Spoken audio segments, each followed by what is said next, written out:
late bulletin says we just turned on the air conditioning.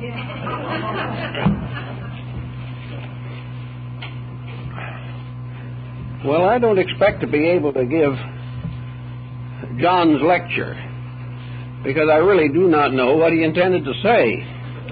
But I will try to improvise a little on the theme of this factor of communication in regard to mental and physical ailments. I think that perhaps the Chinese have given us some very good background material. They recognize nature as the great instructor. They recognize the mountains and the rivers and the valleys, the flowers and the trees and the birds and everything that exists in nature as naturally having a benevolent influence. When we get worldly weary, we often escape to the country, to some retreat where we can rest in the presence of a tremendous ministry of natural value, which is not accompanied by any verbal instruction. Nature does not teach by words. It does not preach to us in verbalizations. It rather simply exists as it is. And we find this existence as it is very desirable, very helpful, and revitalizing after the pressures of confusion. Therefore, we may say, in the Chinese way of thinking, that the more we live with the confusions of humanity, the more weary and sick we are apt to become, and that our greatest physician is nature itself. That nature, in its own proper way, asks to be understood and interpreted.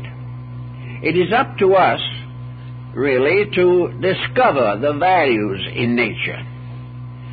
But one of the reasons why we are impelled to do this is because we already experience or feel some quality, some value that we cannot find in the congestion of human relationships. The Sung painters, the Sumi masters of both Japan and China, have given us wonderful pictorial scenes which reach into our natures, so that actually a picture is a sermon without words. It tells us something we experience inwardly.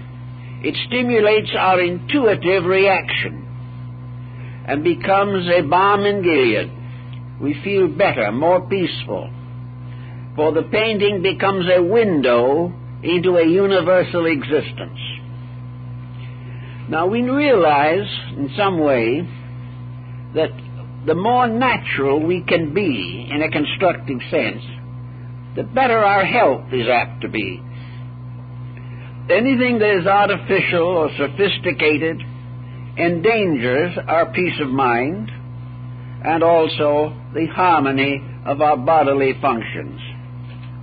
If, therefore, we recognize that the universe in which we live is continually communicating with us, not with words or preachments, but with the mere fact of its own statement of existence, what it is, what it does, what it means. Now, in a smaller but very personal way, the human body also communicates with us at all times. We do not necessarily recognize this communication. In fact, in many instances, we know it only as a pain reflex, in which a troubled body is trying to express the urgency of its needs. On the other hand, the normal, healthy body communicates as nature does, simply by the adequacy of itself, by the fact that it becomes a useful and patient protector of our purposes and contributes to the fulfillment of our various objectives. The ancients, therefore, regarded the body with great reverence. They considered it to be a proper symbol of the divine order and the divine harmony. Like the universe, it does not necessarily verbalize anything, but it does, in one way or another, express itself, sometimes through symbolism, sometimes through reflexes, sometimes through symptoms which require careful consideration. Therefore, the body, again, is another instrument of nonverbal communication. And this is perhaps the grand term to cover all of the examples of life that become our teachers. Examples that are not put into words, do not appear in textbooks, but which continuously influence us. The human being, by nature, is natural. He is part of the world in which he lives. But gradually, the average person has alienated natural pressures and circumstances. He has built cities in which the communication factor is seriously offended. He moves into congestion. He lives under a variety of pressures, most of which are against the well-being of his own nature. Some of these pressures damage his body. Others outrage his emotions. And others again afflict his thoughts. But nearly all the problems that afflict us are artificial. They arise from mutual ignorance, indifference, or unreasonable ambitions. Some of them arise from the facts that we cannot get over grudges, cannot forgive our enemies, and cannot tolerate the success of other people. All of these different pressures move in. They also are, for the most part, nonverbal. They may be communicated to us by other persons, watched over television programs, or read in the press. But still, the circumstance itself is not speaking. It is not telling us something. But in the various media, this circumstance is already conditioned.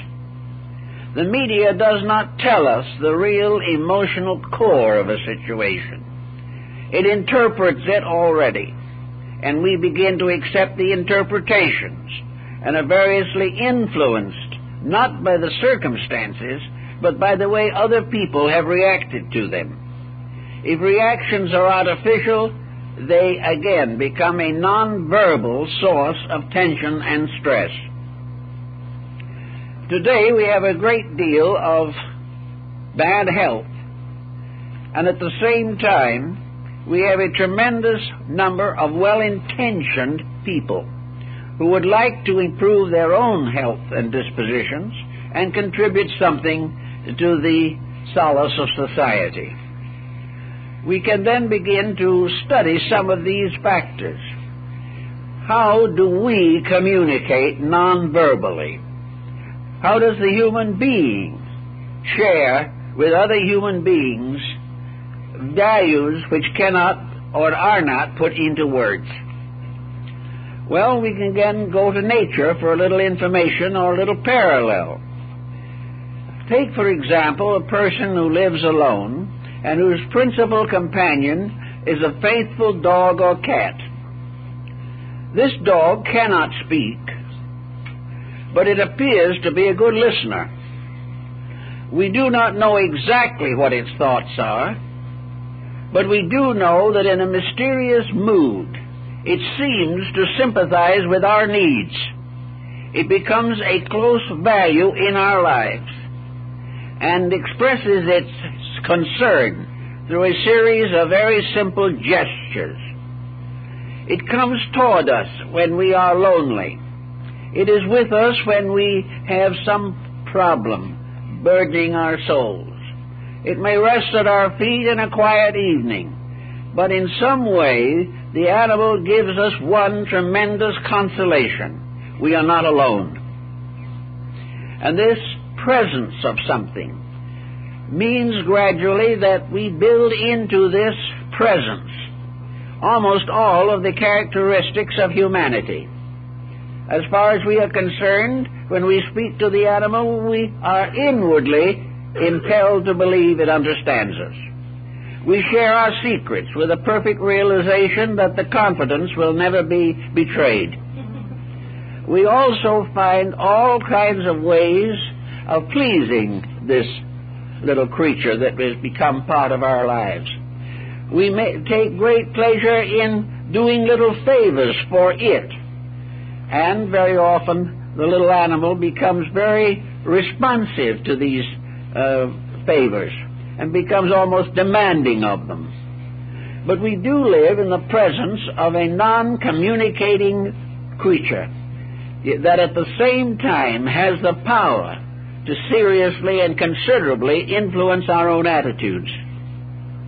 We also find that frustrated care or affection come out to the little animal when they do not bestow themselves upon persons.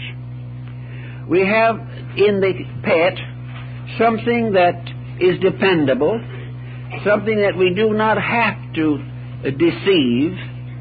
We do not find it necessary to have subterfuge. It simply is a matter of open communication without verbalization. And this is very important in the lives of a great many human beings. Another example is the fact that the body itself is a communicating instrument, entirely apart from speech and sight and the other faculties that we know. Dr. Kumaraswamy, the great Indian art critic, philosopher, and connoisseur, once observed in his book, The Ministry or Language of Gesture, how in antiquity and all through the life of civilization, gestures have become means of communication. The body, assuming various postures, tells stories. It gives us various concepts of rhythm. It also provides us with internal means of expressing feeling and thought without verbalization. We know, for instance, as Dr. Lavatar, the famous physiognomist, pointed out, that a person can tell the whole story of himself without speaking a word. That also he can share his convictions and his attitudes with others without actually speaking. Lavatar was able to look at a person and was able to tell by little involuntary symbols that this person presented most of his character and what his tendencies in life were likely to be. Also, we find that appearance, a subtle influence, comes from the person, which can be registered by another sensitive individual. I remember a story that I knew the persons involved in long ago, and that is a bank teller who was waiting to cash a check for a customer, and all of a sudden he said he knew that the person was dishonest. He knew that the man did not have the account that he claimed to have, that the check was not legitimate, but there was nothing spoken. So he did not cash the check. The man was dishonest, and the bank would have been defrauded. And asked how he knew this, felt this, he said there were little mannerisms on the part of the man trying to cash the check, mannerisms that added up to tension, stress, deceit. And the teller felt it without knowing how or why. So the body is continually telling stories about itself. In India, there are certain character analysts who invite a person to have a character reading. The individual to receive the readings simply sits quietly on the floor or on a chair, and the analyst studies him. Not a word is spoken for a half an hour or more. During that period of time, the client has moved around a little, maybe scratched an ear, raised a hand, opened or closed a fist, shifted a leg, and the analyst has watched all of these movements with greatest care. And from these little symbols, he can give a fantastically accurate description of the person's character. Thus, we do have the problem of this non-verbal sharing of knowledge. Now, it becomes more intimate as we become closer to people. It is very much in experience that we learn the natures of each other. If we are living with another person, if we have children who are with us most of the time, we intuitively come to recognize their moods and their reactions to circumstances. And little by little, we get an intimate realization of their inner lives, which makes it possible for us to work with them non-verbally.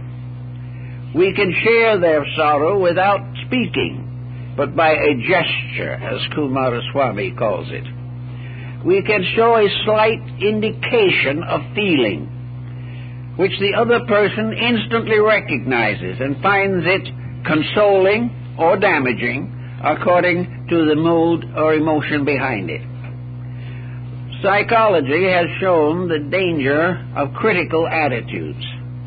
It has shown how persons have concealed antagonisms for half a lifetime, or tried to. But the person against whom this antagonism was directed was fully aware of it, although it was never discussed. There was a reaction of restraint, of suspicion, of irritation, whenever these two persons came together. And it was inevitable that these subtle reactions should be communicated. Pythagoras and Socrates and many others in the ancient classical world made a great deal of the dance as a medium of communication. They were fully aware that by various rhythms and motions of the body, the individual expressed not only his physical reactions to life, but also his deepest spiritual and religious attitudes and emotions. The Pythagoreans danced at the dawn every day as a symbol of worship. Worship being the individual attempting to release through his own body the harmony of life. That each individual had a certain personality of his own.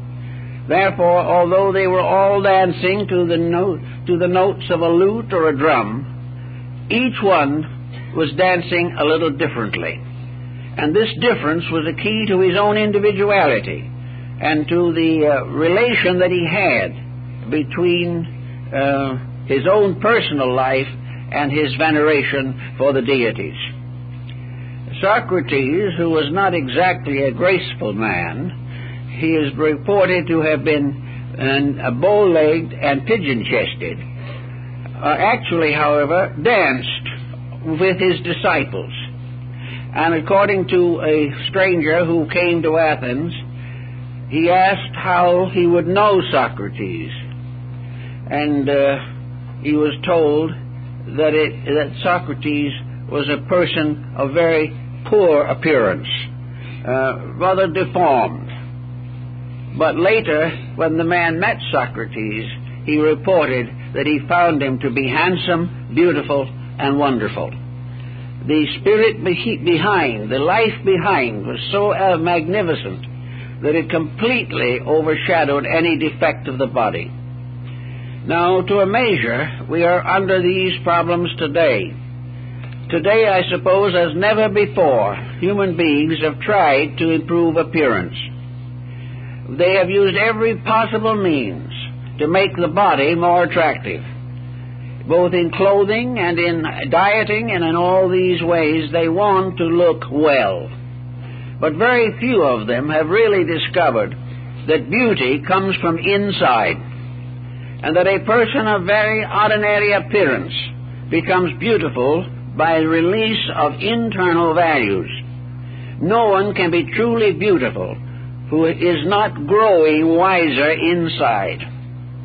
And we cannot have physical beauty that is real unless we also have friendship and affection inside the person involved. They must be communicated through appearance. And the more the inner life is ennobled, the more attractive the outer personality becomes. We look over the gallery of the immortals, and the most honored of human beings have not been the best looking, but their appearance has been ennobled by their conduct, and their value to civilization has been increased by the contributions that they made to life. Therefore, we look upon faces like the face of Abraham Lincoln, and while it was not a handsome face, some way it looks beautiful. There's something behind it that non-physical means represents or experiences when viewing pictures of the great president. Now, another way of non-verbal communication is music. Music has been a tremendous factor in the life of the individual. Music is melodic or harmonic when it is contributed from orchestration or musicians individually. Actually, however, the harmonics of music is the result of lawfulness, mathematics, great skill and artistry. And music can be a tremendously vital factor in the improvement of mankind, but only if the music that we hear is alchemically transmuted in ourselves to the highest form of musical vibration. Therefore, we find that discords of all kinds endanger health, endanger the development of character. We must have the music that is harmonic. In Athens, a composer who wrote a piece of music that was not harmonic could be exiled or imprisoned for this sin against the community.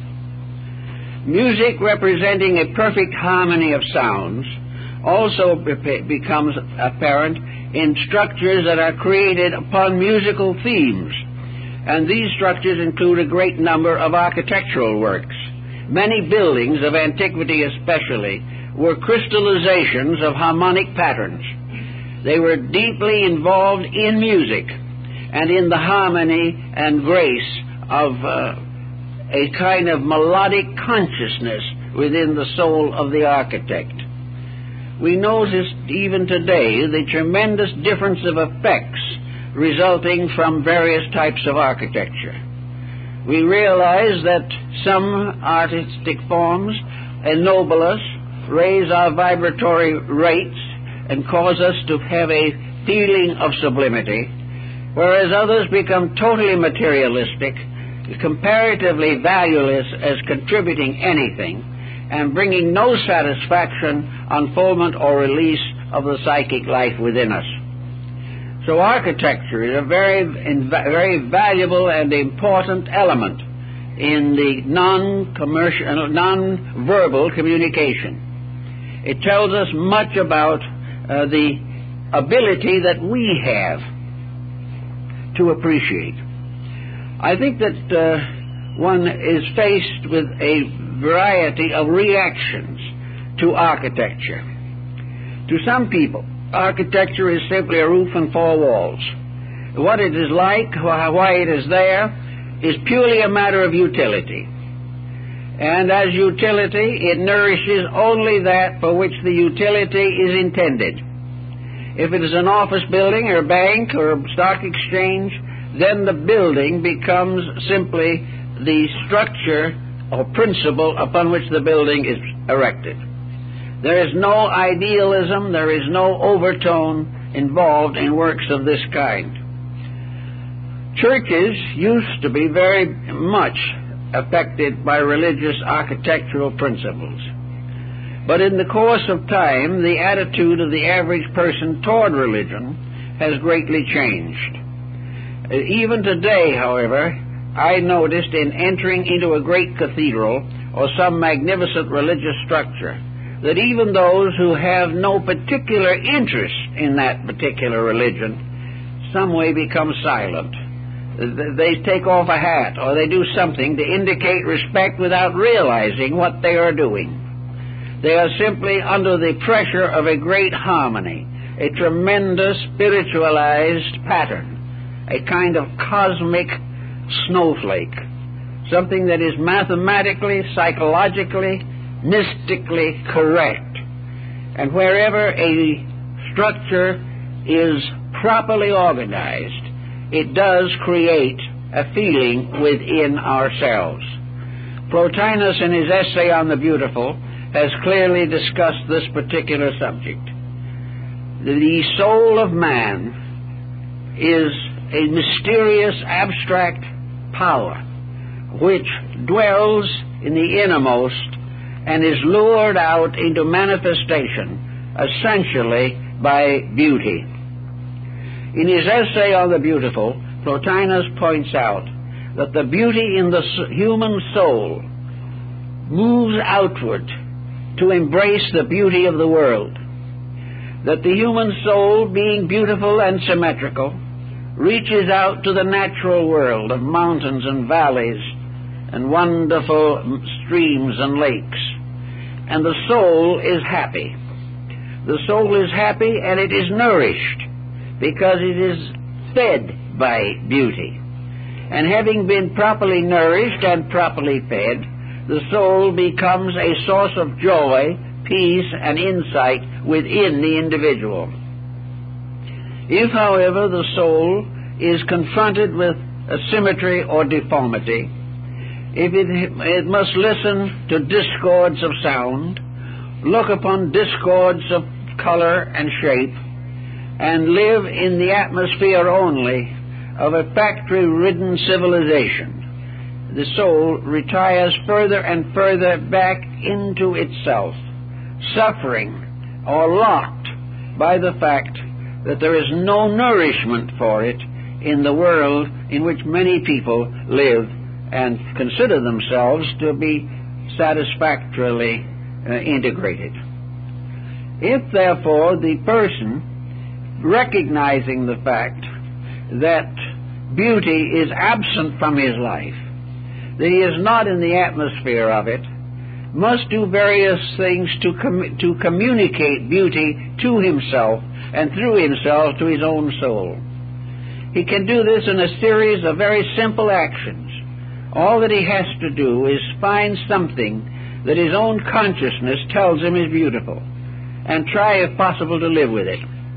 He may find art, he may find music, but if he finds any form of expression which ennobles him, which releases the finer parts of his own nature, it becomes a nourishment for the inner life and becomes a joy to the soul, which rushes forth to embrace its likeness in the world. Now, in human relationships, the problem of soul beauty is sometimes very difficult to determine. We find this in human relationships, in the relationship of parenthood or of marriage. We find that it's hard to understand why we choose the types of persons we do, or in bringing up children have certain choices as to how we hope they will grow and develop. Actually, however, there is a measuring rod within ourselves, a measuring rod that asks for beauty, asks for sustenance, seeks sympathy, companionship, and integrities. And where we find these, we are inevitably drawn to them. But if by any chance our own motives are ulterior, and we accept a compromise rather than clinging to our own convictions and principles, then in most cases our lives are not successful. We find that we have sacrificed the greater for the lesser when we sacrifice character for appearance, because true appearance, in the truest sense of the mystical part of our own being, is a soul power manifesting through a body. Lavater brings this out quite firmly and so does Sanders in his study of physiognomy. He shows how every attitude that the individual holds ultimately changes his appearance. We do not necessarily understand how this happens, but from the bland, simple appearance of childhood, we gradually mature with other forms of appearance. We develop various character lines, and according to our characters, so are these lines. And if by various means we have unfolded a high potential, this is visible in our expression and in the organization of the parts of the face and head. If we have conflict inside, it will show in the structure and relationship of our features. If we are not symmetrically creating inward life, we will gradually deform the physical appearance, because it must ultimately bear witness to what we are. And the body must be a witness. But if the body is properly sustained by inward consciousness, it witnesses the growth of life within us and is correspondingly beautiful. Also in ancient times, the religious world made use of masks. Nearly all ancient religions had mask rituals, whether they be the Indians of the American Southwest, the Egyptian mysteries, or the Greek drama. All of these systems use masks to conceal the appearance of a mortal actor. The actor was supposed to be transformed by a mask into something that he was not, that he was gradually changed into the likeness of a deity or of an evil spirit or of a submaterial life of one kind or another. He had a transformation due to the wearing of the mask. Now, the ritualism of masks is very interesting. Among the Hopi, Navajo, and Zunis of the Southwest, the masks are, of course, sacred. One of the important points involved is that no one must wear the mask except during the ritual, and the mask must not be shown to other people. Also, the man who makes a mask must never see it himself until it is finished. Therefore, the religious masks of these Indians are made behind the back of the man who makes them. He puts his hands behind him to put the mask together. He must not look at it. Now, we find these masks also in Tibet. We find them in the religious rites of the lamas and of the ancient Chinese theater. They play an important part in the No drama of Japan. They are found in the rites and rituals of Java and other parts of Indonesia. Everywhere, the mask cult plays an important part in life. Now, the philosophy behind the mask, it seems to me, is this. Actually, it is a transformation of the personality. And the mask becomes very largely an artificial front by means of which we conceal the humanity of ourselves in a desperate effort to reveal the divinity, or else, in one way or another, to represent a member of some other order of life. Actually, almost all of us wear masks. They have become the inevitable factor in modern civilization. We may wear masks to appear better than we are, and there's scarcely a merchant who hasn't worn one for that reason at some time or other. The mask is not something that he puts over his face. The mask is what happens to his face. The mask is the fact that he has a face value that is different from character, that he makes promises he has no intention of keeping, that he makes himself as ingratiating as possible in order to deceive. All these masks also become involved in the kind of life that gradually develops around us. We gain one kind of mask through education. Through schooling, we take attitudes. We become associated with certain ways of life, certain thoughts, certain interpretations of existence. Later in professional life, we begin to speak through the mask, and our words as lawyers or doctors or engineers are very largely spoken through the mask of occupation, something we have put on that is not the real self. Now, the mystic, of course, and the esotericist is also trying to create a certain kind of appearance, a mask. He is, however, attempting to become a symbol of deity. The mystic, the idealist, hopes to become wear the mask of a divine being or a divine power.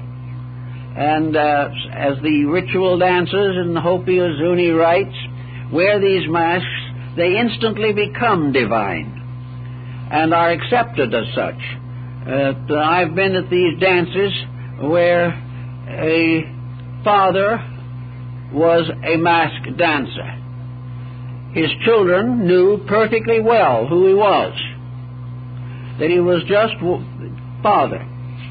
But when the time for the ritual came, and father approached them masked, carrying the sacred corn pollen, the children fell on their knees and venerated him as a deity. After it was over and the mask was put away, he went back home and he was father as he always had been. But under the mask of a god, he received a certain divine enlargement of character. Now, we all have these problems also. Nearly everyone has someone they have great respect for. If there is no one in a person's life that he respects, he's in a bad way. He is either keeping bad company or he is overlooking important values.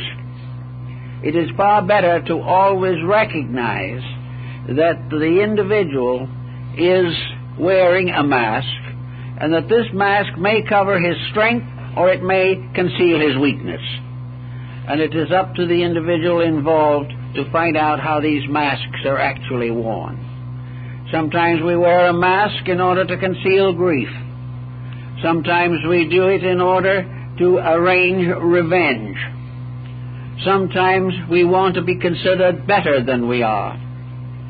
But almost always in the end, all masks have to be taken off. And in the last analysis, it is that which is behind the mask that must become the true value, of which the mask itself is only a passing symbol. In the Tibetan rites, masks very often represent the types of world in which we live.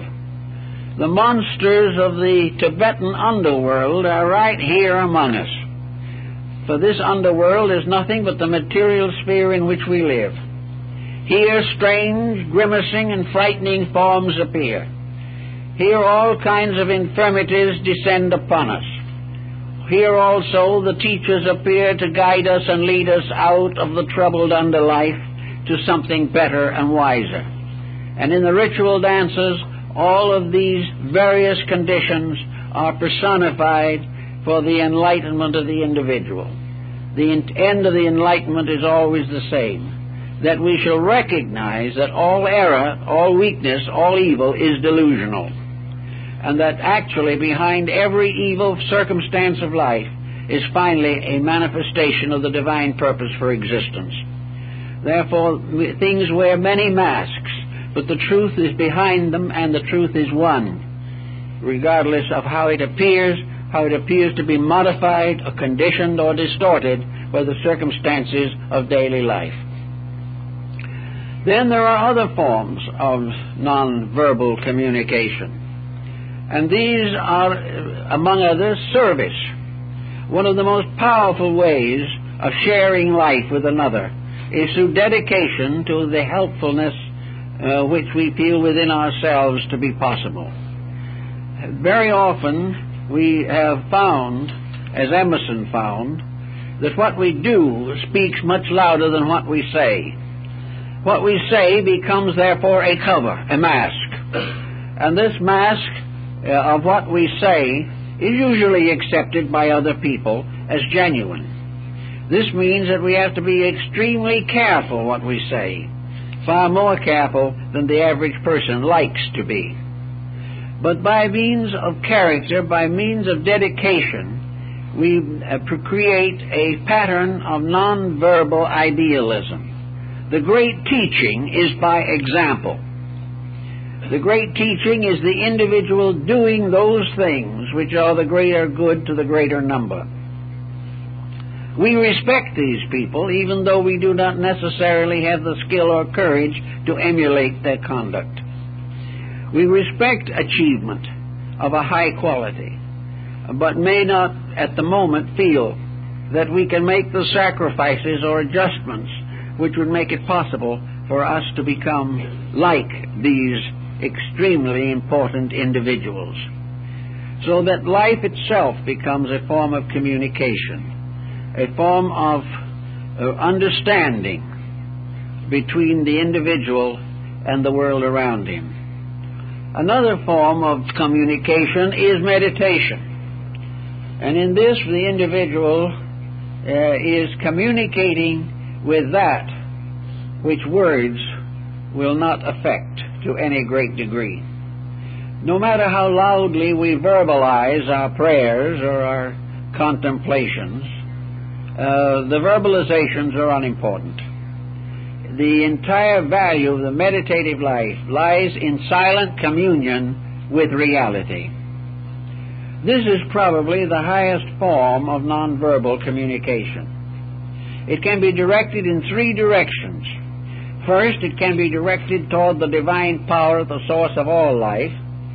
Secondly, it can be directed toward an individual or group of individuals for which we have some special regard. And third, it can be directed toward ourselves. This meditative discipline is nearly always idealistic and unconditioned by material attitudes or interferences. Each person must in some way experience a contact with life, and this experience is the great communication. We call it a mystical experience sometimes.